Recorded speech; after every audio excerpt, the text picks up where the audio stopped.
Et on est parti, chers amis, le drapeau vert brandi pour nos concurrents de la catégorie mini, les groupes B et C qui vont s'écharper donc avec un pilote qui, vous allez voir d'ici quelques instants, est un petit peu lent à quitter son immobilité. Mais passons en revue cette première grille de départ de la journée avec Milan Beku et Denver Boss qui vont se partager la première ligne de la grille de départ. Georges de Smet et Didier Derdal sur la deuxième, suivi de Jan Jacobs et Cem Salik sur la troisième ligne, suivi de Adriana Combo et Julian Van de Cotterley. Cinquième ligne, Edouard Berger et Amine Pantoli, suivi de Luis Paternotte et Joshua Lorisset, ainsi que Juan Borema, Philippe Massard, Martin Rodriguez, Thiago Onink, Dan Van Damme, Théo Randax, Axel Linders, Jacques Depré, Tim Feldman, François Collignon, Arthur Jassogne, Roselyne Hennicke, Toby Terrar, ainsi que Luterio Fernandez. Un total de 26 pilotes sur notre grille de départ, mené par celui qui est également en tête du championnat de Belgique après 2 manches disputées, avec une victoire à Austricourt dans les Hauts-de-France lors de la deuxième épreuve. Je parle bien sûr du jeune leader du team EGP, Milan Beku, leader au point donc devant Lewis Boats, qui s'élancera donc dans la manche suivante avec Julian Van de Cotterley, troisième au point dans le championnat. Il s'élancera depuis la 8e place sur cette grille de départ. Évidemment, seulement 2 épreuves disputées du côté du karting de Fagne et du côté d'Austricourt. C'était au mois de mars et au mois de mai dernier.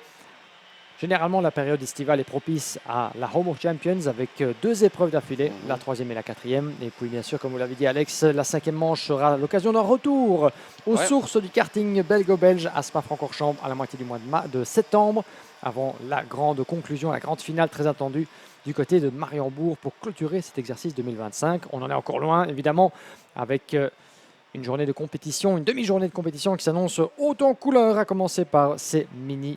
Milan Beku contre Denver Boss, ce sera la première confrontation du week-end. On l'espère dans des conditions qui resteront clémentes tout au long de la journée.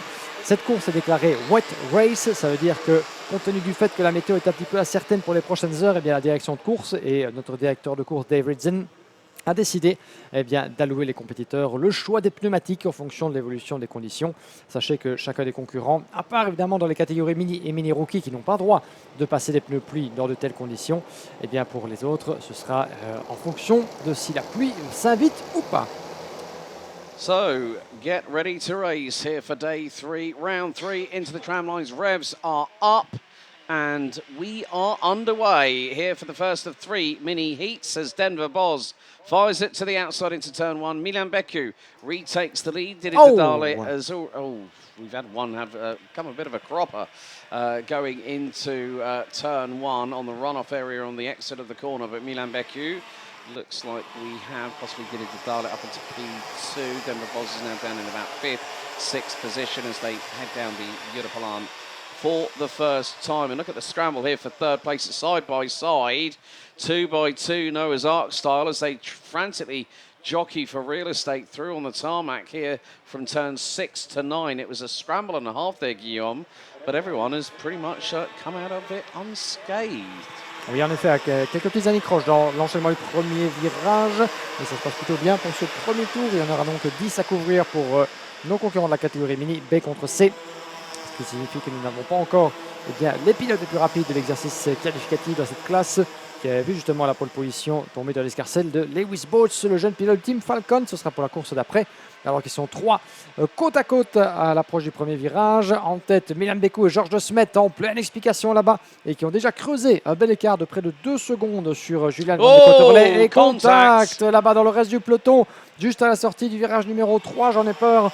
2 pilotes qui ne se sont pas compris, mais qui sont parvenus à toutefois continuer dans cette course en perdant pas mal de place à la clé, malheureusement. I think that might be Denver Boz that had that touch coming out of turn number 2, and I think he's had another touch going into turn 5.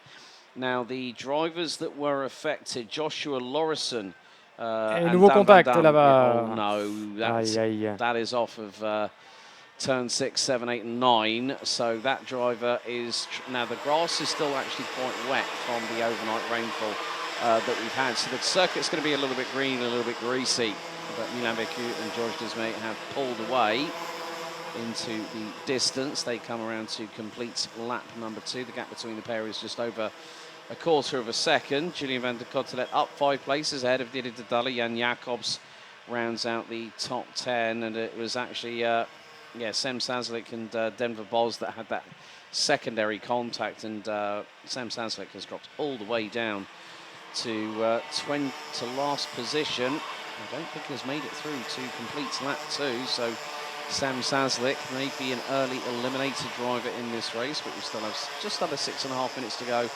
Been a little bit of frantic activity, a little bit of touching here or there, a couple of bits of contact, but all the while, Becu and Desmet have pulled away quite a lot from the rest of the opposition, and also Rosalie Heineke's grandmother watching from Indiana. Greetings, welcome along. Good to hear from you once again.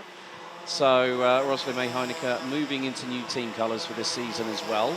I think she is under the same awning as Milan Becu at Eichmann's Grand Prix.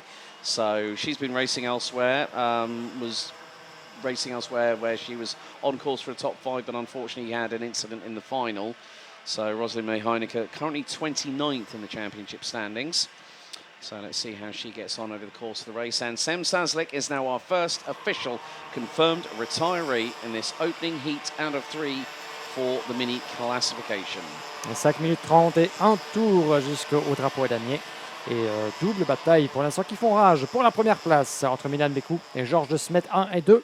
Et puis nous avons Julien de Cotterley, vous le voyez, l'un des jeunes pilotes du Team Falcon, avec Didier Derdal juste derrière. Julien de Cotterley qui pilote l'un des nouveaux châssis Enza sous la bannière du Team Falcon, bien connu évidemment par ici dans le cadre de la Ayame Series Benelux.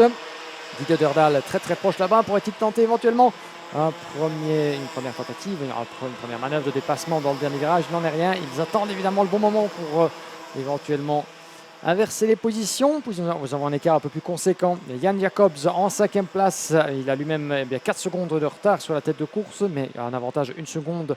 Une sur Adriana Combo, remontée en 6e position, qui vient de prendre l'avantage sur Thiago Onink.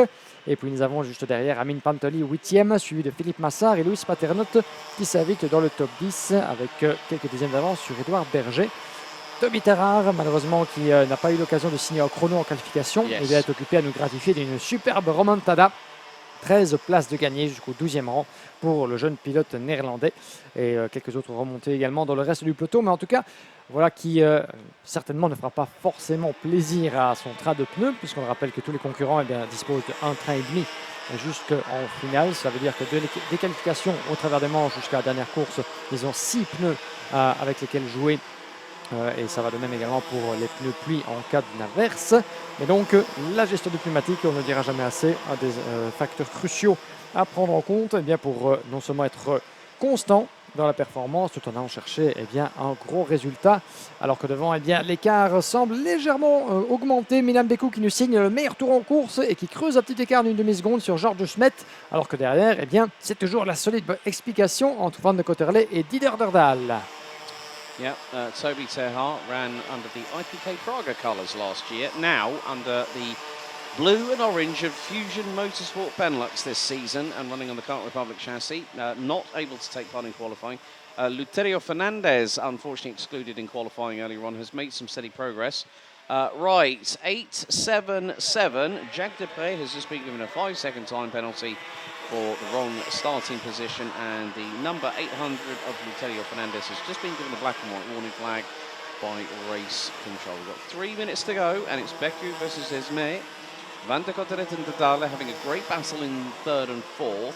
A little bit further back, I think Adriano Cumbo is trying to close in and pass Thiago Onink, who's made up 10 places and now currently runs P6. The gap between them is about 0.13 of a second. Toby Terhar is next to nothing away from hitting the top 10 as Denver Boz, the Flying Dutchman from WJS Racing, last year's mini rookie champion ahead of vice champion Amine Pantoli, has just put in the fastest lap of the race. 1 minute 2.206. He's had 2 bits of contact in the early stage of the first couple of laps of this race.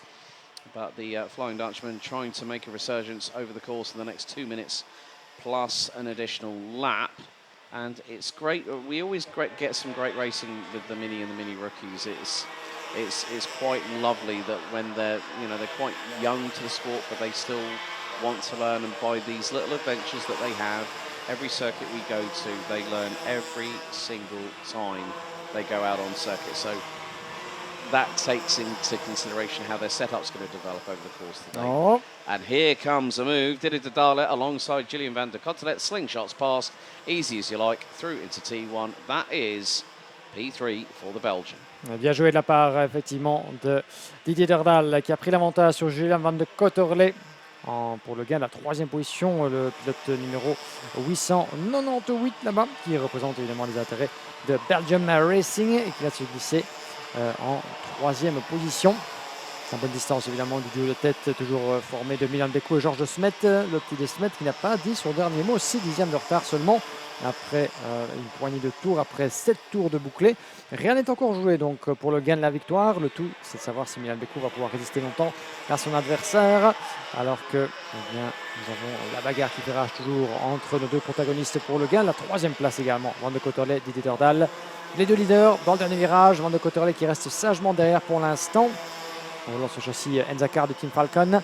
Alors que derrière, eh bien, ça se bagarre également très très fort. De plus en plus entre Jan Jacobs, Thiago Honink, Adriana Combo.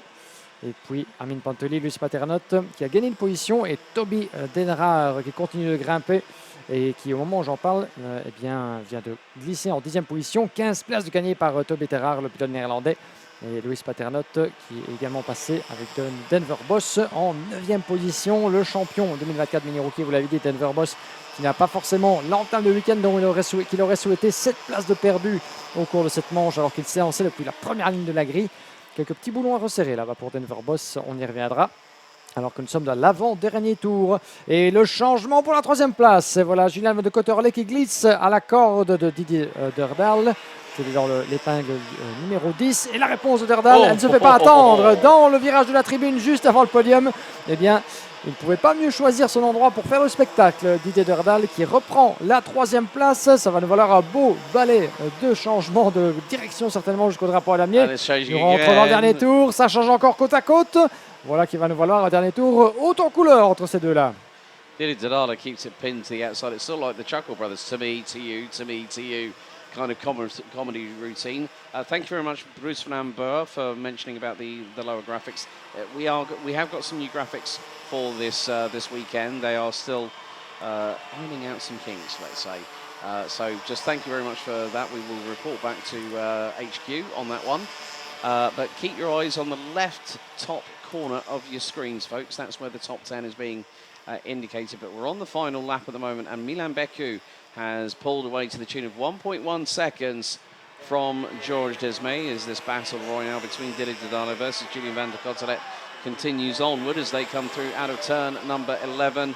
But continuing on from Austricourt out of the final corner, Eichmann Grand Prix's very own Milan Beku is going to take the victory on this one by 1.4 seconds ahead of George Desmay. Third goes to Didier Didale, with Julien van der Cotelet rounding out the top four. Jan Jacobs taking fifth out of Thiago Honink, Adriana Kumbo, Louis Paternotte, Denver Boz, Toby Terhar from 25th on the grid finishes in P10. Philippe Massau, Edouard Berger, Amin Pantoli, Don Van Dam, Theo Handax round out your top 15 finishers ahead of Joshua Lauderson, Rowan Buema, Axel Linders, François Collignon, Luterio Fernandez, Tim Feldman, Rosalind May Heineke making up 2 places to finish 22nd ahead of Arthur Jassogne, Jacques Depré and Martin Rodriguez. Unfortunately, Sem Sazlik out of the race on lap number 2, but Milan Beku